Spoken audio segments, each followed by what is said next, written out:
Hey everyone, I'm Mandy Bird and I'm here today to talk to you about my project for our class. I focused on a topic that's often overlooked in Revolutionary War history, and that's the role of the Iroquois Confederacy. I think we tend to think of the Revolution as the two-sided fight between the British and the colonists, but really what gets overlooked a lot is the indigenous nations that, and especially the Iroquois, that played such a pivotal role in this conflict and the effects for them afterwards and the effects on the revolution itself. The Iroquois Confederacy, also known as the Haudenosaunee, was a powerful alliance with 6 nations that had a long history of political diplomacy and unity. And they had this setup where they called it the Great Law of Peace. At the start of the revolution, they tried to remain neutral. But of course that doesn't last. Both sides, the British and the American colonists, pressure them to take sides. This leads to a devastating split for their community. The Mohawks, Seneca, Onondaga, and Cayuga sided with the British, while the Oneida and the Tuscarora supported the American patriots. This internal division was unprecedented in their world and really had huge consequences for them. At the Battle of Oriskany, for example, Oneida warriors literally fought against Seneca and Mohawk warriors. What had once been a unified confederacy basically became a civil war for the Iroquois Confederacy.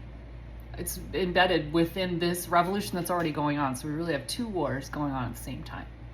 One of the most impactful consequences comes in 1779 when General George Washington ordered the Sullivan Campaign. It was a scorched earth strategy to punish the British allied Iroquois nations.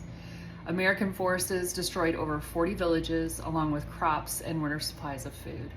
As Colin Calloway puts it, this was a calculated attack on indigenous survival in his book, The American Revolution in Indian Country. After the war, the Treaty of Paris completely ignored any native nation. The U.S. claimed their lands as spoils of war, even though many of the Iroquois fought as their allies. In 1784, the Treaty of Fort Stanwix forced a huge land secession from the Iroquois under the highly questionable terms that they offered. Barbara Graymont's work makes it clear this was the beginning of U.S. Indian policy based on coercion and disposition in her book, The Iroquois in the American Revolution. One of the things that I always find most impactful is oral histories, whether it's Vietnam, World War II, or as far back as the Revolutionary War. But the oral histories of these traumatic stories of the period for the people, especially for the clan mothers and the spiritual leaders of the Iroquois nations, were just, it's hard to read those. As Timothy Shannon explains, these leaders often tried to maintain peace and warn against taking sides, but they were overruled by war councils. And that's in his book, Iroquois Diplomacy on the Early Frontier. Their voices, and any voice that we are gifted with to learn from later on, reminds us that, especially in this instance, it wasn't just about territory, it was about keeping kinship and spiritual balance and survival. The survival obviously being the biggest one for them. In the end, the Iroquois weren't just bystanders, they were key actors in shaping the war and its legacy. Their strategic decisions, their suffering, their resistance offer a much richer understanding of what the revolution meant, not just for American independence, but also for the sovereignty of indigenous nations going forward.